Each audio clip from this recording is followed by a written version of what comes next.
Hey, salut les DJ! Aujourd'hui, on va voir la différence entre un DJ classique et un DJ de concert. Allez, c'est parti!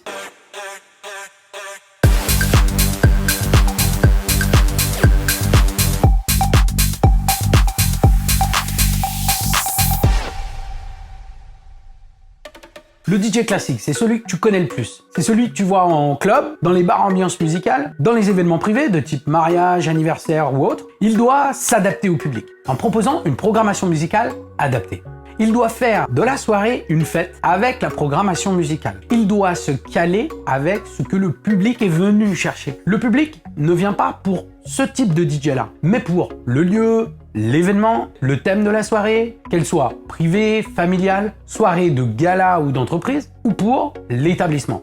Il enchaîne les titres en direct, en live, et il n'hésite pas à changer sa programmation musicale qu'il a préparée en amont de la soirée. Si la piste de danse se vide, il n'hésite pas à changer de titre ou de style musical, même parfois pour récupérer son dance floor et l'ambiance de cette soirée. C'est ce DJ qui met le bon titre aux bonnes personnes au bon moment. Il a un gros boulot de culture musicale et de programmation musicale. Maintenant, le DJ de concert. C'est ces DJ que tu vois mixer sur les plus gros plateaux de festivals ou des plus gros clubs de la planète. Leurs shows, il faut savoir qu'ils sont souvent préparés et enchaînés en amont de la date. C'est-à-dire qu'ils font le boulot de programmation musicale bien souvent avec leurs propres titres qu'ils ont créés eux-mêmes. Ils font leur DJ mix sur un logiciel de création musicale. Je t'apprendrai comment faire en vidéo. Tiens d'ailleurs, mets-moi en commentaire si tu veux que je te fasse ta vidéo. Donc je le disais, ils mixent pas en direct, live, en face du public. Ils viennent avec une clé USB ou un disque dur avec le mix déjà prêt. Ils le mettent dans un lecteur DJ et lancent le mix qui est sur un seul titre. Et les techniciens son et lumière ont synchronisé ce set-là dans l'ordinateur qui programme le show. Qu'est-ce que cela veut dire ?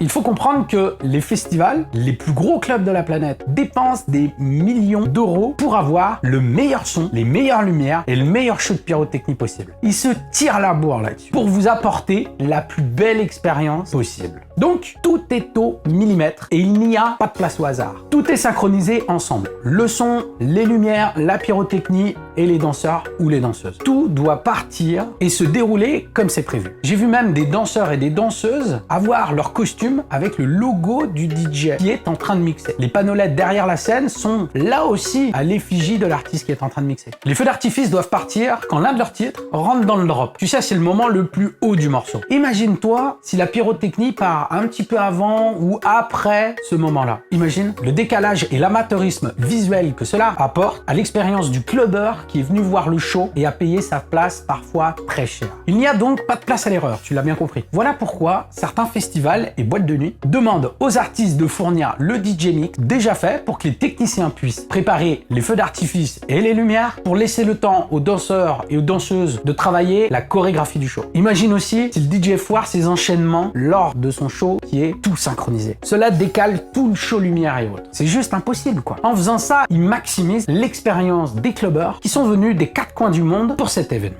Cela explique parfois pourquoi ces DJ mix sans casque. Le public vient pour le festival, pour l'expérience hors du commun que cela procure. Ils viennent voir l'artiste comme dans un concert. Voilà pourquoi je les appelle les DJ de concert. Les clubbers ne vont pas dans ces événements comme ils vont en boîte le samedi soir, ni pour aller se caler dans les carrés VIP des clubs de leur région. Il faut comprendre que certains économisent des mois pour faire l'expérience de ces festivals-là et de ces gros clubs-là.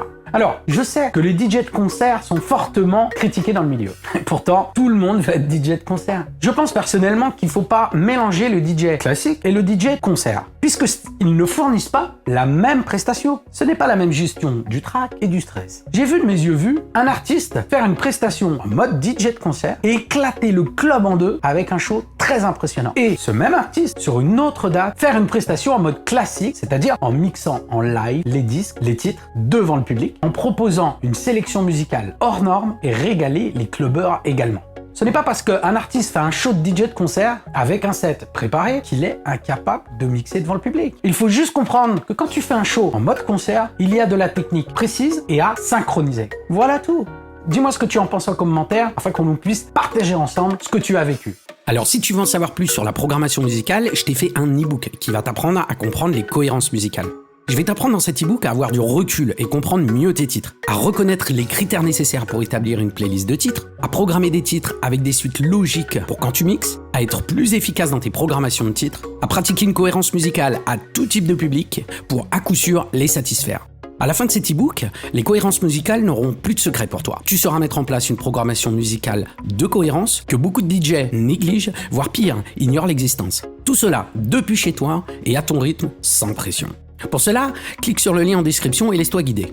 Et pour toi qui es resté jusqu'au bout de cette vidéo, je t'offre un cadeau. C'est une vidéo complètement gratuite pour devenir DJ en moins de 30 minutes. Ça c'est pour moi, ça me fait plaisir, cadeau. Le lien est en description là aussi. Abonne-toi aussi à la chaîne en cliquant sur la cloche afin de recevoir toutes les notifications sur nos nouvelles vidéos, car cela m'aide à créer de nouvelles vidéos. Et n'oublie pas, si tu as aimé cette vidéo, on clique une fois sur le pouce vers le haut, et si tu ne l'as pas aimé, on clique 2 fois sur le pouce vers le bas. Pour ma part, je te donne rendez-vous la semaine prochaine pour une autre vidéo. Merci, ciao, ciao, bye bye.